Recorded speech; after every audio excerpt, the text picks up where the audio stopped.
There's a specific kind of man almost everyone has met at least once. You can't quite explain why he's memorable. He didn't say anything particularly clever. He wasn't the loudest person in the room. But somehow, days later, you find yourself thinking about him, replaying some small moment, wondering what he's up to. And the strange part is, he probably wasn't trying to create that effect at all. That's what we're actually talking about today. Not tricks. Not lines. Not withholding texts to manufacture anxiety in someone. Real psychological stickiness, the kind that makes you genuinely hard to stop thinking about, built entirely on things that are true about you rather than things you're performing to produce a reaction. If you've ever wondered why some men seem to occupy space in someone's mind without trying, while other men, doing everything right, fade almost instantly, this is going to explain the actual mechanism behind it. And I want to be upfront about something before we start. None of what follows works, or should work, on someone who isn't actually interested or open to you. This isn't about overriding someone's lack of interest. It's about understanding what genuinely deepens interest that's already there. Let's start with the psychology, because there's a real mechanism worth understanding. Human memory isn't built to hold on to things that are fully resolved. Once your brain has a complete answer to a question, it tends to file that question away and stop actively processing it. This is why an argument you've fully worked out stops looping in your head, but an unresolved one keeps resurfacing at random moments. Psychologists have studied this effect for a long time. Incomplete or open-ended experiences tend to stay more mentally active than experiences that feel finished. This matters here because a person who reveals everything about themselves immediately, who has no unanswered questions attached to them, who's instantly, completely knowable, gives the brain nothing left to process. There's no open loop. But a person who's genuinely three-dimensional, who has more going on than what's visible in any single interaction, naturally creates small open loops just by being a real, complex human being rather than a fully summarized one. That's not a technique. That's just what happens when someone actually has depth instead of performing depth. The first real driver, an actual life that doesn't revolve around her. Here's something worth being honest about. A lot of men, once they're interested in someone, quietly reorganize their entire life around her, canceling plans, dropping hobbies, being available at every hour. It comes from a good place, wanting to show her she matters. But here's the thing that gets missed. If your whole life visibly rearranges itself around one person, there's nothing left of you to be curious about.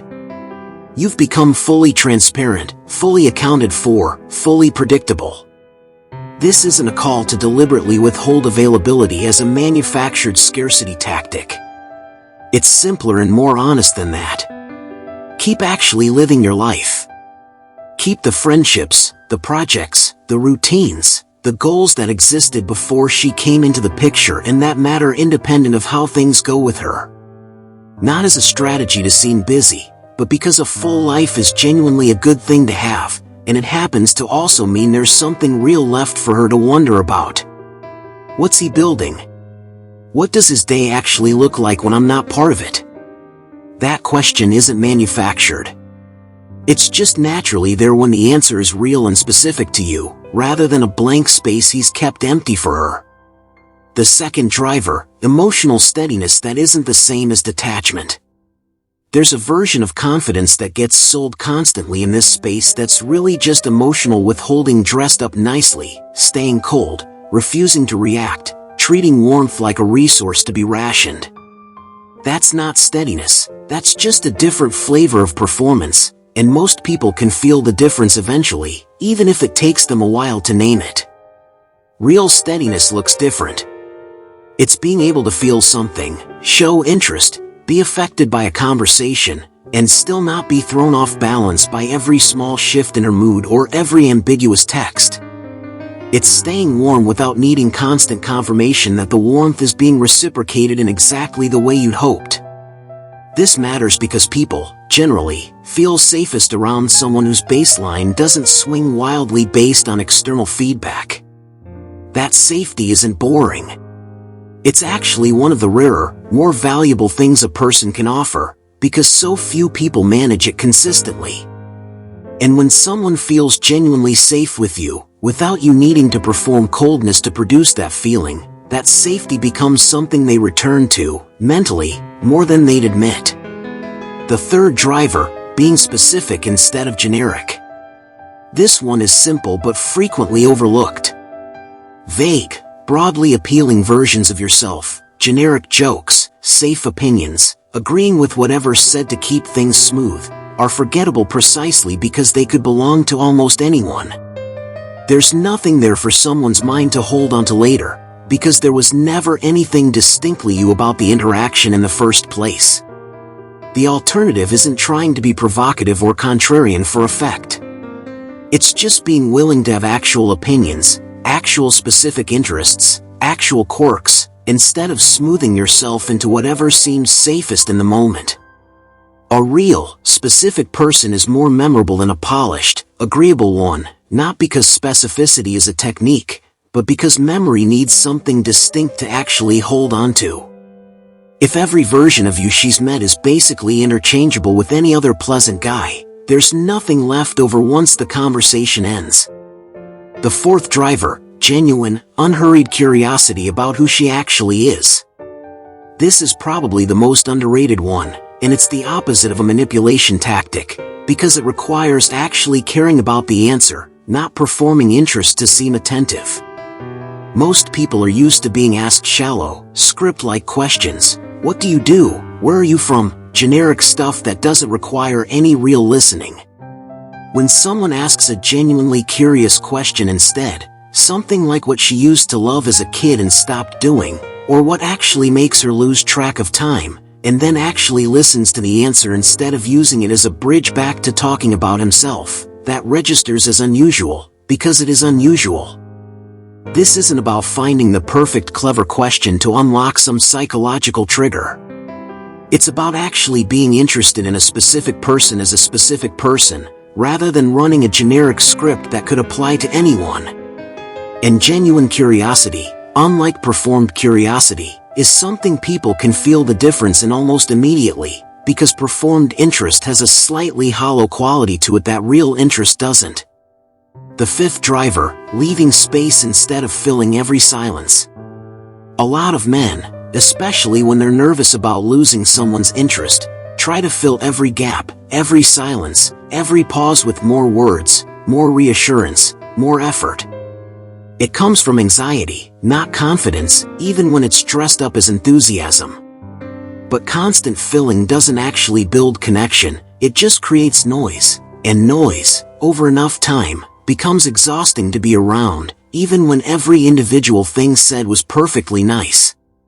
Letting a silence sit for a beat, not rushing to over-explain something, not needing every ambiguous moment resolved immediately, isn't a withholding tactic. It's just a form of comfort with yourself that most people don't practice.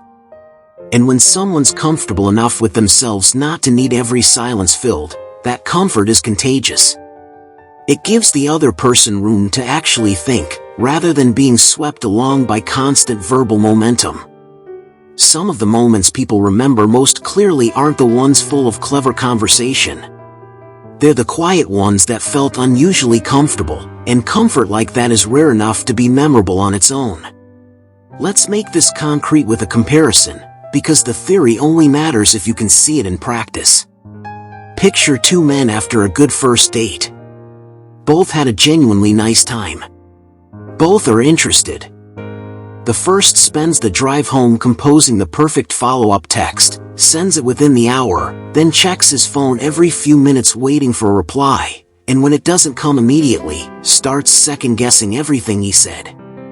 His mind is fully occupied by the outcome, and if she does text back, his relief is so obvious in his response that the whole exchange starts to feel like it's about managing his anxiety rather than actually continuing a conversation.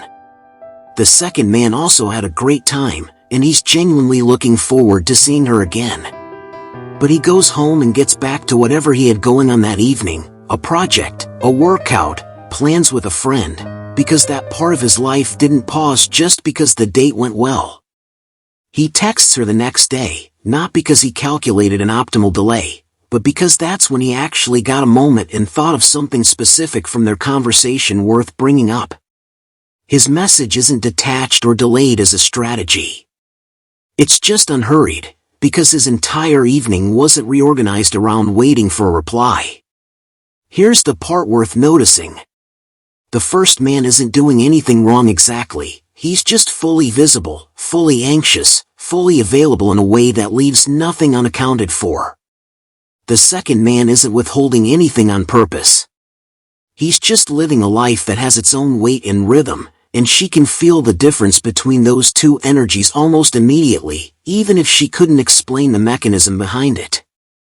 That's the whole distinction in miniature. It was never about the timing of the text. It was about whether an actual life was happening on the other end of it. Now, here's the part one want to be really direct about, because it separates this from everything that sounds similar but isn't. Everything I've just described works because it's real. If you try to perform an interesting, mysterious, unbothered version of yourself while secretly being anxious and calculating underneath it, that gap between the performance and the reality tends to leak out eventually, usually at the exact moment it matters most, and it reads as exactly what it is, an act. None of this is about producing interest in someone who isn't actually interested or available to begin with.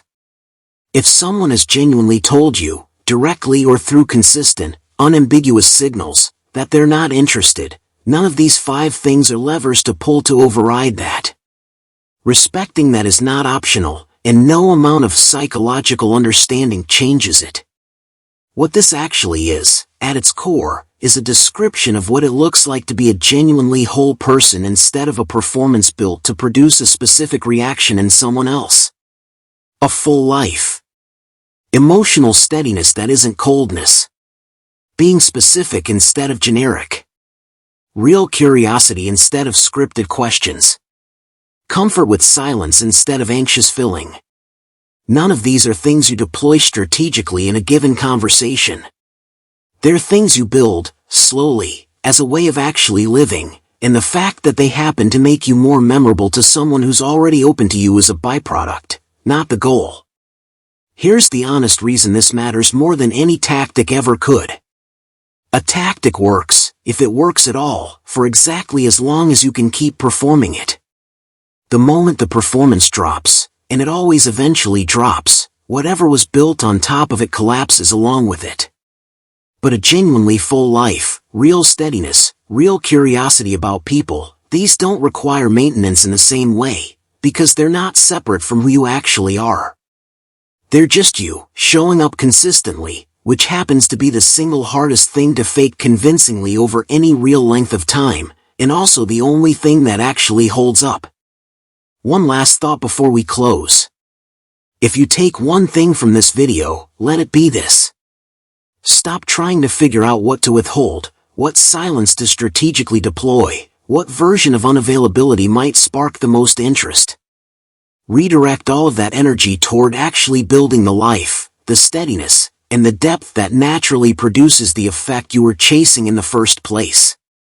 It's slower. It's less satisfying than a quick trick.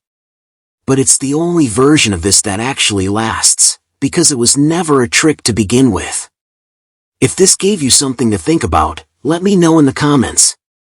And if you want more honest, grounded conversations about psychology and connection, subscribe, because we're just getting started.